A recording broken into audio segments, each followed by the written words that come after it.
siguiente ponente es Raúl Orduno Urrutia. Raúl Orduno Urrutia es Digital Security Director en Bicontech y vamos a cambiar en cierta medida de tema y nos va a hablar sobre el reto de la identidad de dispositivos industriales sobre redes Quantum Safe.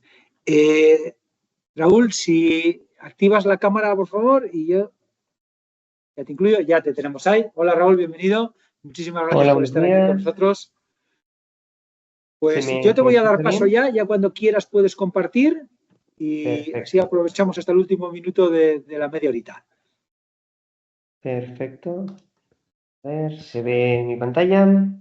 Ahora ya tenemos tu pantalla, yo me retiro ya de... Perfecto. Pues como acabamos de comentaros, vamos a hablar de un tema, no voy a decir radicalmente distinto, porque también estamos hablando de ciberseguridad, pero en un ámbito diferente. En este caso, vamos a centrarnos en ver cómo solucionar o cuáles son los problemas y sus posibles soluciones a la hora de manejar la identidad de las máquinas en redes que sean seguras frente a ataques cuánticos y por qué esto puede ser importante, necesario en algunas ocasiones o evitable en algunas otras, ¿vale? Entonces, vamos a hablar un poco de todo esto. Para eso he preparado una pequeña presentación con 4 elementos. El primero es establecer cuál es la situación actual y por qué hay riesgos en cómo se enfocan estos aspectos. Ver qué soluciones a nivel de tecnologías se van proponiendo para resolver estos posibles problemas, analizar por qué integrar estas tecnologías no es fácil. Vamos a decir que las tecnologías se van desarrollando para cada uno de esos problemas, vamos a decir por separado, de forma que intentan solucionar las debilidades que tenemos actualmente, pero integrarlas a veces es o genera contradicciones o genera que poner una tecnología impide el utilizar otra y al final pues un poco cómo está el estado del arte en esta protección de redes frente a ataques cuánticos con un compromiso o varios compromisos propuestos de estas tecnologías de forma que se pueda ver en qué estado están y si las redes pueden estar actualmente protegidas frente a estos ataques. Lo primero es ver qué es lo que está pasando. En principio, sabéis, o justo además hemos oído en presentaciones anteriores, que hay un marco común promovido dentro de la regulación europea para gestionar la identidad de las personas. Está el eIDAS, el reglamento sobre cómo se va a gestionar la identidad, se está hablando también de la wallet digital para todos los europeos. Sin embargo, no hay nada parecido con respecto a los dispositivos. Los dispositivos a día de hoy, cuando estamos hablando de un Internet de las cosas, donde las cosas hablan con otras cosas y hablan con las personas, requieren también tener una identidad. Cuando hablamos sobre temas de identidad, lo normal es que la gente diga, no, si la identidad es algo que ya está solucionado, si yo ya me conecto y mis máquinas se conectan y me conecto con el móvil, y esto está solucionado. Y luego, inmediatamente, en cuanto empiezas a hablar con las personas, te das cuenta de todos los problemas que tienen, ¿no? No es que me tengo que autenticar varias veces, es que esto es muy lento, es que a veces me pueden suplantar. Vamos, en resumen, no es algo que esté solucionado, es algo que funciona con ciertas limitaciones y que, por lo tanto, es posiblemente mejorable. En el ámbito de los dispositivos, si queremos que los dispositivos sean igual de flexibles que las personas, tenemos que dotarlos de unos marcos de seguridad igual de flexibles que las personas. Quiero decir, hace 20 años las máquinas se conectaban todas por cable y eran conexiones fijas, donde todo estaba regulado y todo estaba dado de alta previo a la conexión.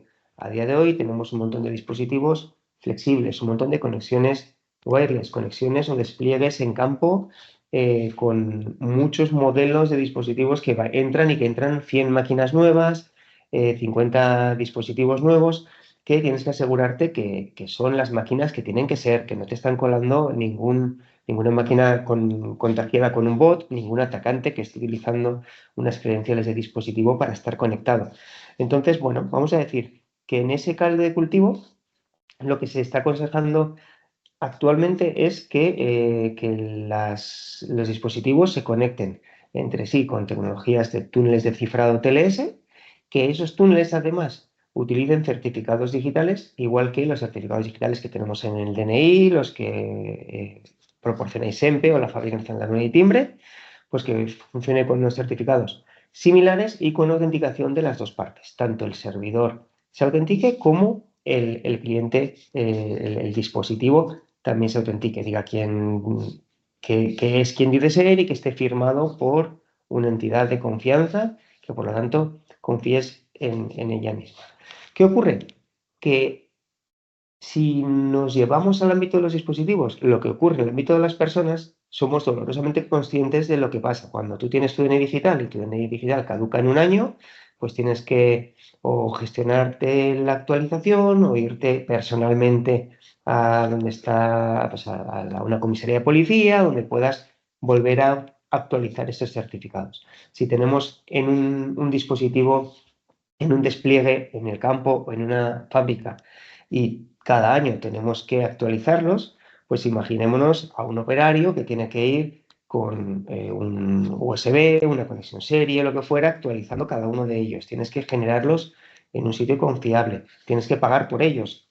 En principio el DNI, por legislación, se genera de forma gratuita, pero cuando tú tienes un servicio que quieres distribuir, seguramente tengas que pagar a una autoridad de certificación para que genere esos certificados o tenerlos tuyos, pero si los tienes tuyos, la confianza está restringida a tu ámbito de aplicación. Vamos a decir que a nivel organizativo, más que técnico, es un problema y a nivel económico-financiero también, pues porque tienes que pagar a estos operarios y que pierdan X tiempo yendo a cada dispositivo a actualizarle estos certificados. Además, en el momento en el que el certificado se inyecta directamente en una máquina, vamos a decir que corres el riesgo de que se introduzcan mal o que te roben ese certificado que estás inyectando y se inyecte en otro sitio o se reutilice en otro sitio y por lo tanto te puedan robar la identidad del dispositivo, con lo cual estás metiendo unas medidas técnicas muy complejas que realmente no están protegiendo a tu sistema, porque cualquiera que consiga ese fichero va a poder conectarse como si fuera ese dispositivo. Incluso pensando en que tanto el dispositivo que inicia la conexión como el dispositivo que la recibe, puede ser un servidor o otro dispositivo, sean los que dicen ser, es decir, no están suplantados, tenemos además dos puntos débiles adicionales que salen o surgen con la aparición de los ordenadores cuánticos. Un ordenador cuántico, vamos a pensar que puede realizar un ataque eficiente a copiarte las claves privadas de esos certificados digitales. Que pueda copiarte o extraer esa clave privada de los certificados digitales influye de dos formas particulares. Una, puede generar certificados falsos de una autoridad de certificación real, pero generándolo unos falsos para que la firma de un certificado de mentira aparente ser cierta. Vamos a decir que con esto estás comprometiendo la propia identidad o la identidad que te firma tu certificado y por otro lado podría llegar a comprometer la comunicación cifrada entre los distintos dispositivos. A día de hoy, aunque sea eficiente, ese descifrado no se haría en tiempo real. Necesitaría cierto tiempo, aunque sea eficiente. No estamos hablando de millones de años, pero sí que estamos hablando de meses o semanas. En este caso, el riesgo real consiste en que alguien almacene la información cifrada y con un poquito de tiempo en su casa y con ayuda de ese ordenador cuántico, pues lo ataque y acabe descifrando toda la información. Eso quiere decir que, bueno, pues si tú la confidencialidad de la información que manejas o la integridad tiene una vida muy limitada, no corres tanto peligro. Ese ataque siempre va a tener un coste y no va a ser inmediato. Pero si te estás manejando información confidencial de clientes, de propiedad intelectual, que tiene un ciclo de vida más largo, pues sí que puedes llegar a tener estos peligros. A día de hoy, ¿cómo estamos? La situación actual. El ataque no es teórico, es decir, no es un algoritmo planteado en un papel que nadie ha probado. Se ha probado y funciona. Lo que ocurre es que actualmente con los ordenadores cuánticos de los que estamos hablando, por ejemplo, el que se está ubicando en San Sebastián, en Ibaeta, tiene 127 qubits. Para un ataque realista con un certificado grande necesitamos ordenadores cuánticos más grandes, pero es un factor de escala. Sabemos que la tecnología existe y que conforme esos ordenadores sean más comunes, bueno, pues vamos a poder utilizarlos. Aquí una pequeña reflexión. En principio voy a decir que usar un ordenador cuántico tiene un coste, ¿vale? Ese coste tiene que merecer la pena a nivel de coste-beneficio. No hay tantos ordenadores cuánticos, luego no es fácil ni barato acceder a un ordenador cuántico para plantear un ataque de este estilo y podemos pensar que de esa forma estamos seguros. La otra parte de la reflexión es que actualmente el cibercrimen es la segunda economía del mundo, son los que más dinero tienen. Si alguien puede o quiere pagarse una ejecución en ordenador de estos, es mucho más fácil que sea un Estado o criminales que una empresa lícita.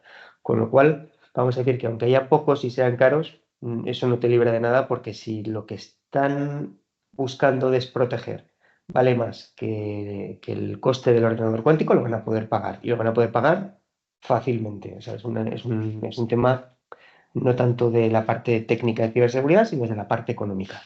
En cuanto un ordenador cuántico de demostración esté disponible para ejecutar, vamos a decir que seremos vulnerables.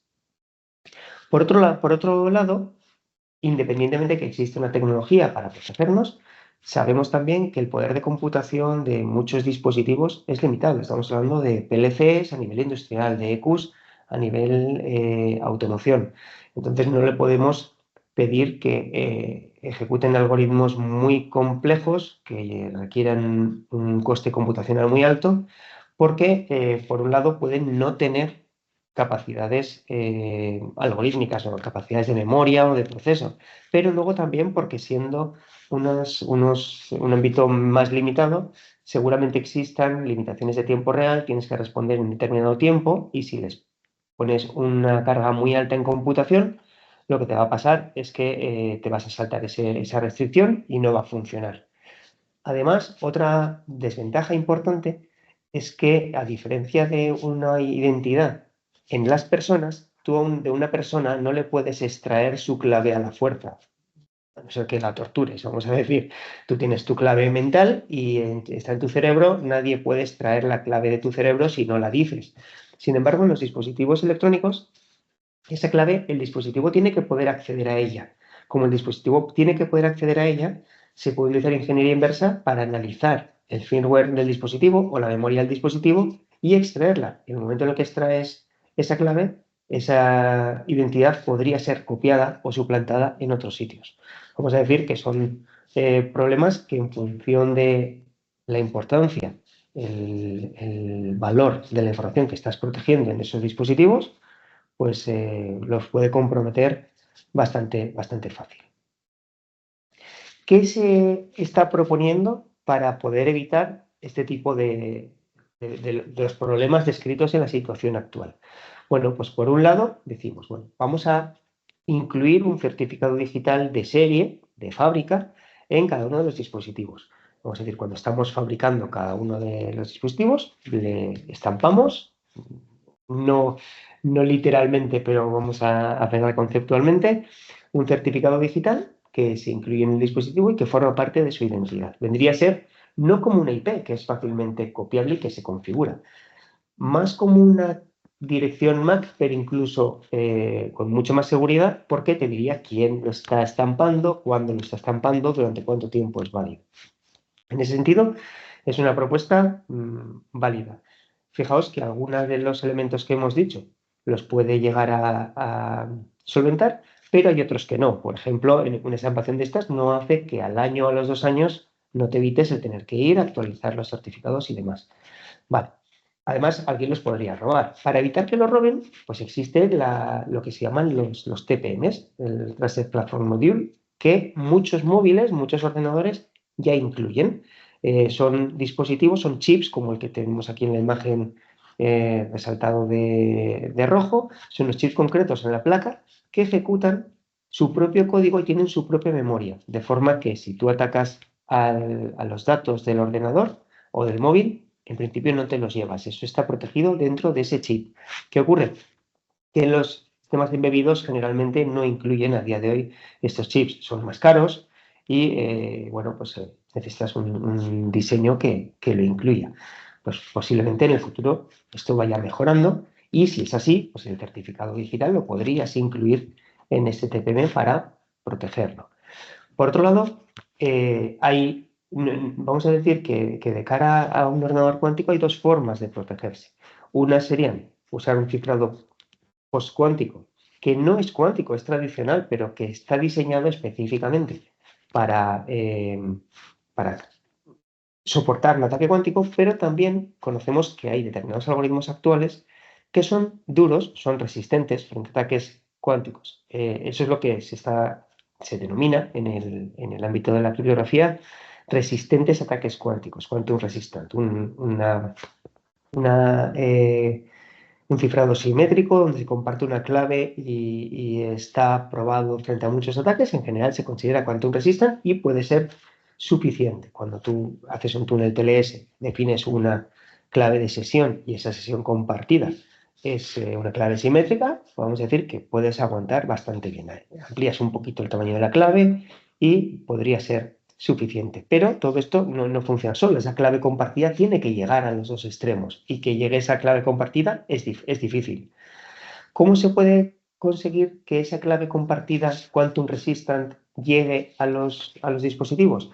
Bueno, pues tienes varios caminos. Uno de ellos es usar un cifrado postcuántico que permite intercambiar las claves de una forma segura y de esa forma vamos a decir, el algoritmo de compartición de claves está protegido frente al ataque, o usar un canal alternativo. Ese canal alternativo puede ser de muchos tipos.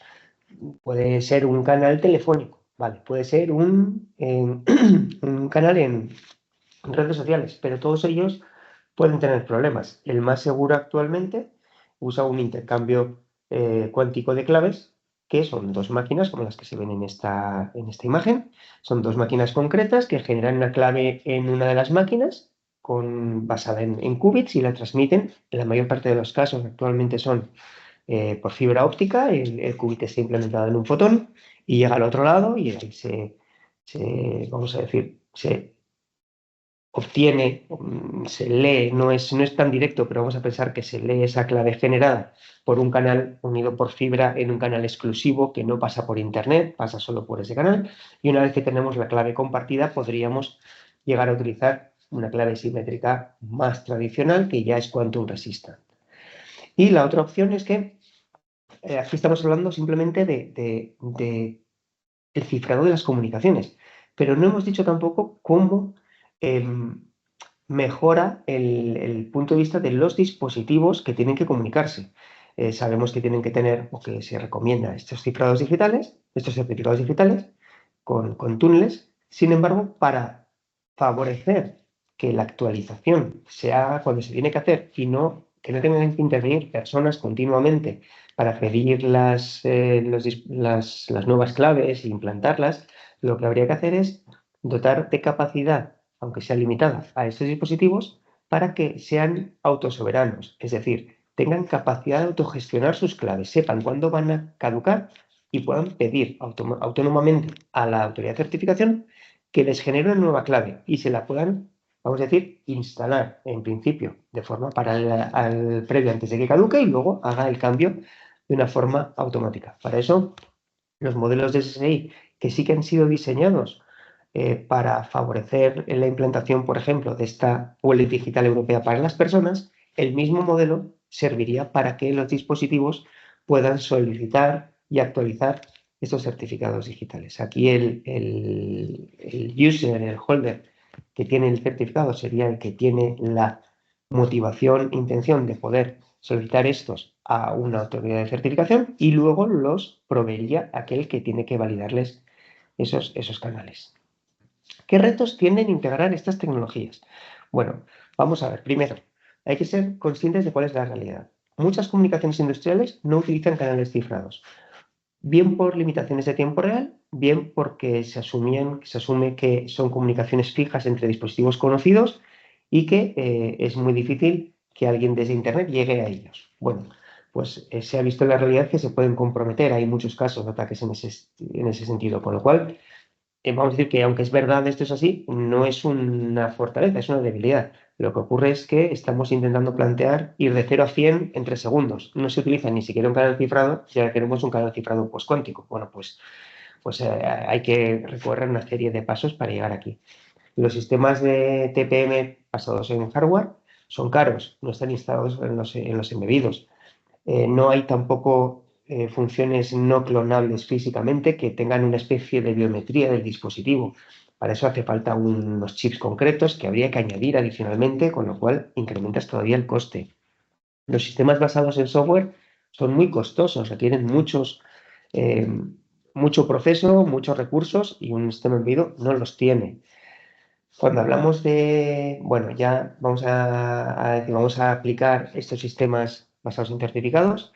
Cuando hablamos de certificados postcuánticos, lo que ocurre es que a día de hoy tenemos aprobados una serie de algoritmos, pero no están estandarizados a nivel internacional de cómo meterlos en un certificado X509 habitual, ni tampoco están integrados por defecto en las librerías de proveedores de servicios criptográficos, como puede ser OpenSSL o cualquiera de ellas. Como no están, hay que añadirlas como una extensión, pero añadirlas como una extensión implica que dejas de ser compatible en muchas ocasiones con el resto del mundo. Entonces, el coste-beneficio de eso también tiene su complejidad. Si añades dobles factores para poder intercambiar estas claves de sesión, tienes que gestionar más recursos, tienes que gestionar también esa gestión de claves, tienes que proteger 2 canales en lugar de uno. Eso también tiene tanto costes computacionales como costes económicos.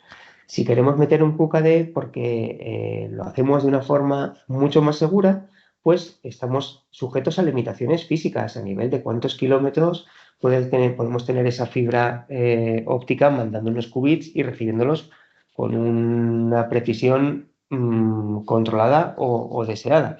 Desde esas limitaciones físicas, en algunos casos, pueden ser fácilmente solventables, 2 edificios de un banco que estén relativamente cerca, pero en otras ocasiones, entre 2 ciudades, pues no es tan fácil, tienes que montar o combinar con soluciones híbridas. Si estás reutilizando claves cifradas para proteger distintos mensajes o distintas informaciones, corres el riesgo de perder las claves y si pierdes las claves se produce una cosa que se llama cryptos reading, que es como si hubieras borrado la información porque aunque la tienes cifrada no puedes acceder a ella. Digamos que automáticamente es como si te hubieras hecho un ransomware a ti mismo, pero no lo puedes evitar porque no tienes las claves. Entonces, bueno, hay que tener cuidado de que esto no pueda pasar y si ves que puede pasar, poner medidas adicionales para que no pase. ¿Cómo estamos actualmente visto esos retos? Pues bueno, en principio hay soluciones que buscan un compromiso un poco entre estos elementos. En concreto, nosotros estamos participando en 2 proyectos. Un proyecto que se llama QProtect, que forma parte de un proyecto europeo orientado a la protección postcuántica de las redes, donde el objetivo es diseñar e implementar una red 5G que sea segura frente a ataques cuánticos. Y por otro lado, para la parte de autenticación de dispositivos, lo que hacemos es, en otro proyecto que se llama Siberia, generar o diseñar un sistema de identificación autosoberana para dispositivos con certificados firmados con algoritmos postcuánticos. ¿Qué es lo que hemos obtenido trabajando en ambos proyectos? Primero, una autoridad de certificación extendida que permite firmar con certificados digitales basados en algoritmos postcuánticos, aprobados por el NIST de Estados Unidos como los algoritmos que actualmente se consideran más seguros, como el Lithium o Falcon. Además, permite cambiarlos con mucha facilidad, de forma que si alguno de ellos se detectara que es débil o que resulta que es débil frente a algún tipo de ataque a nivel mundial, de una forma automática podrías cambiar de algoritmo de firma y automáticamente las nuevas comunicaciones irían con el nuevo algoritmo. También se generan certificados para poder establecer túneles TLS seguros. ¿Qué es lo que hemos hecho de esa forma? Pues en esta Open Call de este proyecto, lo que hemos generado es una autoridad de certificación que tiene esta extensión postcuántica que genera certificados postcuánticos para todas las funciones virtualizadas del Core 5G, de forma que estas funciones virtualizadas se están desplegando en distintas máquinas y cada una de las máquinas tiene una comunicación cifrada segura frente a ataques cuánticos con todas las demás. De forma que el Core 5G enriquecido con esta tecnología aguantaría o soportaría ataques desde cualquier tipo de ordenador cuántico real e incluso escalado. Cuando tenga más qubits, los sistemas protegidos así aguantarían perfectamente. Esto evitaría que alguien escuchara tus comunicaciones o que alguien generara o te quitara prioridad en un canal 5G para poder conectarte a la red o para poder transmitir los datos al nivel que lo tengas que transmitir. Para eso se está usando otro algoritmo postcuántico, en este caso Kyber, que es el único algoritmo aprobado para uso generalista, que es el que se usa para generar túneles TLS y ese cifrado esté protegido extremo a extremo entre cualquiera de las funciones definidas. Los protocolos de conexión entre las funciones vienen definidos en el estándar 5G, pero en un caso donde no haya 5G, sino redes tradicionales, funcionaría igual. Cada dispositivo recibiría su certificado firmado también con algoritmos postcuánticos por una teoría de certificación postcuántica, de forma que cualquier ataque estaría resuelto. A la hora de definir estas conexiones, esas conexiones se están guardando como credenciales verificables en un sistema equivalente a una wallet digital europea aprobada, lo único que en lugar de ser concedida a una persona que requerirá unos proveedores de identidad de confianza aprobados legalmente, en este caso el requisito es un poco menor y un servicio de generación de entidades de confianza basado en EUDI podrá ser utilizado por empresas como si fuera un servicio. Además de utilizar esta tecnología, lo que va a permitir es que las personas con este tipo de credenciales puedan comunicarse de forma segura con este tipo de dispositivos, creando un túnel seguro entre los dos y a la vez, si hay alguna notificación que un dispositivo tenga que hacer a una persona, pues también podría utilizar este tipo de tecnología para poder establecer canales seguros y comunicar correctamente a la persona con el dispositivo. Y bueno, pues básicamente esto era lo que os quería explicar. Eh, Dejamos un espacio para alguna preguntilla. Vea, que estaba muteado. Sí, Raúl, yo a mí me surge un poco, después de tu charla, ¿cómo de realista, digamos, hoy en día para una empresa industrial puede ser objeto de un ataque de este tipo? Pues ocurre un poco lo mismo o de una forma algo muy similar a lo que ocurre cuando la gente dice, no, yo en mi casa no tengo un antivirus porque yo no tengo información importante. ¿Qué ocurre cuando piensas eso? Que tú estás pensando en la información que te pueden robar o que te pueden modificar. Pero muchas veces a la gente no se le ocurre que un atacante está encantado de tomar el control de tu máquina para atacar a un tercero. Está encantado de usar esos recursos para hacer otras cosas. Entonces, en este caso, un poco lo que os comentaba antes, ¿no? Dices, no, yo tengo una información que no es demasiado importante, que caduca rápido, realmente hay muy pocos ordenadores cuánticos. Aquí es un tema de coste-beneficio económico. Si un grupo de crimen organizado quiere extraer la información, en el momento en el que un ordenador cuántico en el mundo, o vamos a decir 10, sean capaces de realizar el ataque por escala, eres vulnerable. Eres vulnerable porque simplemente están escalando a nivel económico. Es decir, ellos tienen muchos beneficios y no les supone mucho alquilar un ordenador para poder hacer este tipo de ataque. Entonces, si tienes un interés en proteger información como la propiedad intelectual o datos de clientes o datos personales, en principio vas a ser vulnerable. No actualmente no hay un ordenador cuántico de suficiente tamaño para poder hacerlo, pero en los próximos años y no dentro de mucho sí que te puede afectar. Ujú. Luego, me ha resultado curioso, ¿no?, que hay que ir máquina por máquina, ¿no?, poniéndole no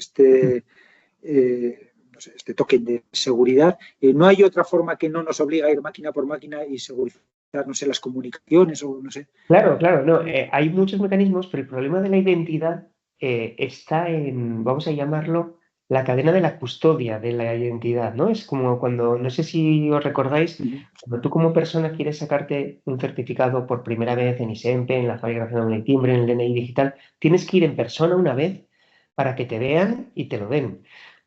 Luego, mientras el tuyo es vigente, en muchas ocasiones puedes renovarlo. No siempre, no en todas las autoridades de certificación, pero vamos a decir qué es lo que puedes hacer. En el caso de las máquinas es parecido. Si tenemos una forma segura de acceder al dispositivo y de actualizarlo antes de que caduque, se puede implementar un sistema que te permita renovarlas en remoto. Pero renovarlas en remoto te expone el riesgo de que un atacante consiga entrar por alguno de estos puntos débiles y te la renueve para su favor y te ponga una credencial que solo le permite conectarse a él y no a ti. Entonces, bueno, pues si tienes que valorar o regular un poco el riesgo de lo más seguro al final es que alguien físicamente vaya y se conecte. Si lo haces en remoto, pues corres un poco más de riesgo de suplantación. Entonces, bueno, pues si lo haces mientras el certificado no ha caducado y demás, pues lo puedes hacer, pero siempre en función de quién seas y la importancia de los datos que está guardando esa máquina, ese dispositivo, pues tienes un riesgo mayor. Pues muchísimas gracias, Raúl, por tu tiempo, por tus conocimientos, por darnos una pequeña pincelada de esta nueva tecnología que poco a poco la iremos cada vez, yo creo que escuchando más y cada vez iremos adentrándonos más en ella. Muchísimas gracias, Raúl. No, a vosotros, pues muchas gracias y cualquier cosa, pues tengo ahí luego os pasaremos la presentación y tenéis el contacto. Sí, sí, luego le llegará a todos los asistentes la presentación, el vídeo y vuestra presentación. Pues muchísimas gracias, Raúl. Hasta luego.